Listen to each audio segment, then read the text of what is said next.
Salut la team, chose promise, chose due. Donc nous allons faire une petite vidéo pour le week-end de playoff. On va traiter les 6 affiches, hors le premier contre le 8e, dans la mesure où le play-in va se jouer dans la nuit de vendredi à samedi. Nous allons partir avec Winamax pour cette vidéo. Winamax qui offre l'un des bonus les plus attractifs à l'heure actuelle du marché avec un premier dépôt doublé immédiatement en free bet, jusqu'à 100 €. Vous avez les liens juste en dessous et n'oubliez pas notre partenariat avec Sora, qui est un jeu assez ludique et bien sympa. Pour 5 cartes achetées, vous en recevez une gratuitement et pareil, tout se trouve dans le descriptif en dessous de la vidéo. Sans plus attendre, nous allons commencer cette carte de playoff, les premiers matchs de playoff, d'où cette impatience générale.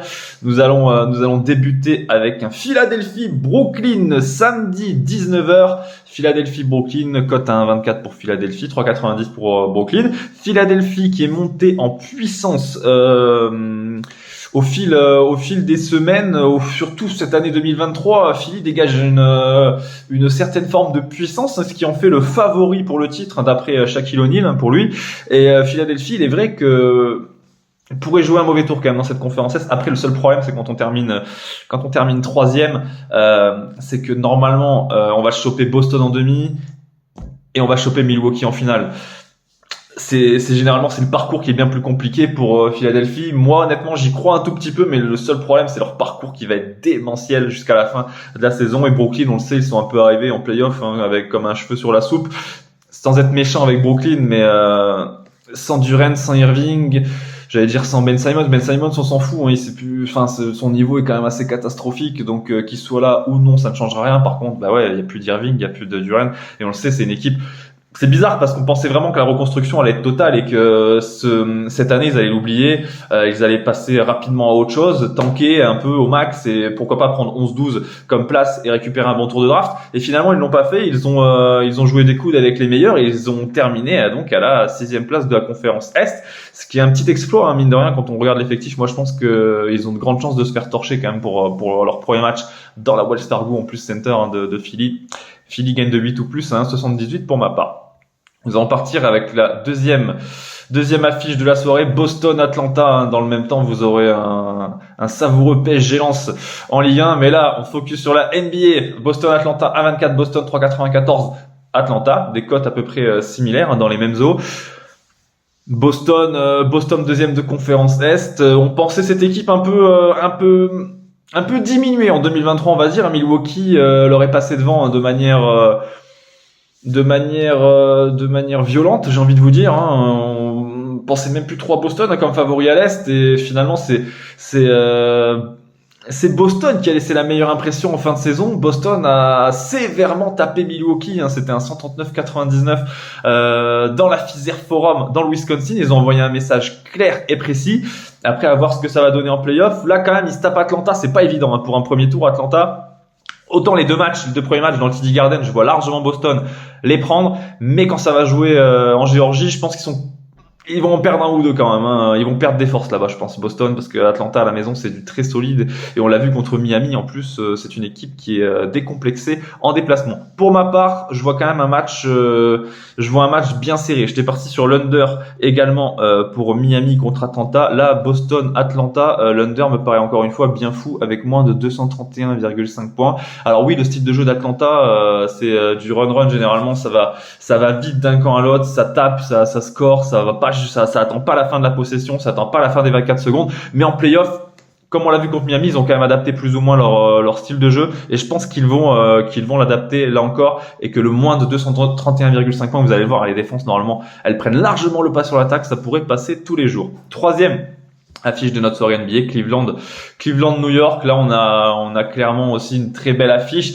Seul petit bémol, il n'y aura pas Julius Randle normalement pour cette rencontre.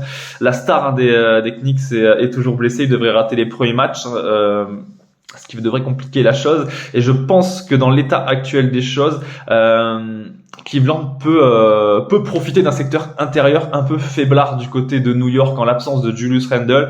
C'est pourquoi je vais tenter le Evan Mobley 20 points ou plus. Evan Mobley à 20 points ou plus, c'est quand même coté à 4.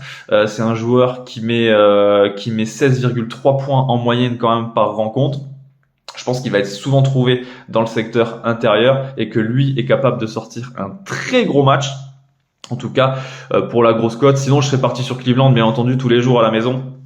Et bon, des fois, il faut aussi savoir sortir un peu des grosses cotes pour sortir de sa zone de confort, j'ai envie de vous dire, et tenter quelque chose qui est un peu irraisonnable. Quatrième sur 6, quatrième affiche de notre soirée NBA. Et là, nous avons un Sacramento Golden State. Moi, sur cette affiche, j'ai tendance à vous dire, comme j'ai dit dans la partie rédac, manque de bol pour Sacramento quand même. Les mecs, ils ont fait 17 ans sans playoff. Excusez-moi l'expression, mais ils se cassent le cul pour avoir la 3e place. Ils jouent super bien. C'est un basket fluide. Et là, ils vont se taper Golden State. Golden State, c'est la pire équipe. C'est la pire équipe à se manger en playoff. Golden State, on sait pertinemment que c'est une équipe qui va monter, qui est déjà montée en puissance sur les 2 dernières semaines. Et voilà, en termes de groupe, en termes de qualité d'effectif, Golden State est peut-être la meilleure équipe. En tout cas, maintenant, on va dire dans le top 3 des meilleures équipes en NBA.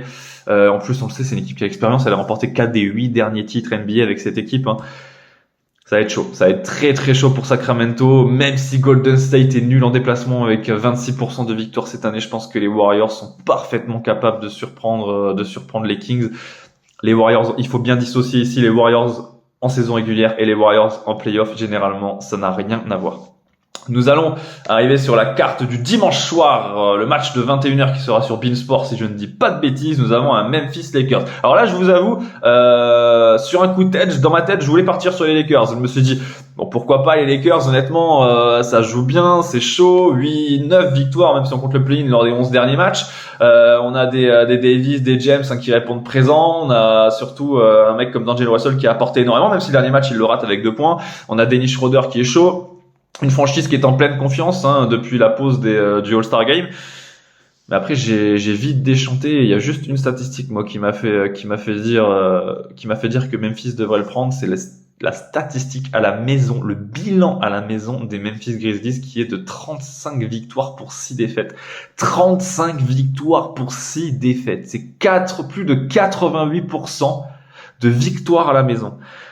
Honnêtement, quand on voit ce pourcentage, moi, ils me font trop peur. Là, c'est pas possible. 35 victoires pour 6 défaites. En plus, il manquera seulement Steven Adams et Brandon Clark, dans une moindre mesure.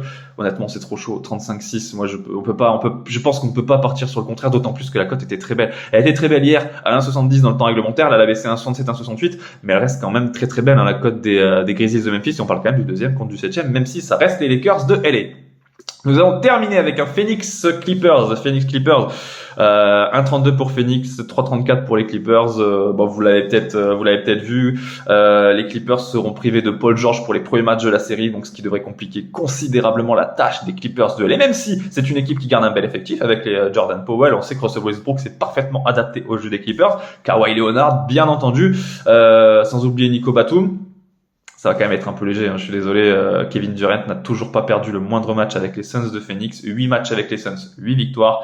Et on le sait, c'est un mec qui t'apporte 30 points par match. C'est un mec qui est focus sur les playoffs, qui ne vit que pour ça un peu à l'instar de LeBron. Je donne pas cher de la peau des Clippers, en tout cas pour cette série, très honnêtement. Sans Paul George, dommage, parce qu'avec Paul George, ça aurait pu changer considérablement la donne. Je vous souhaite un excellent week-end. N'oubliez pas qu'il ne faut pas miser des grosses sommes pour se faire kiffer. Là, en l'occurrence, vous avez l'occasion avec Evan Mobley de mettre 1 ou 2 euros. Ça peut toujours être sympa. Et n'oubliez pas que les jeux d'argent sont interdits aux mineurs. Excellent week-end en NBA, le début des playoffs. J'espère que vous serez nombreux à mater tout ça. Et je vous dis à la semaine prochaine. Ciao, ciao!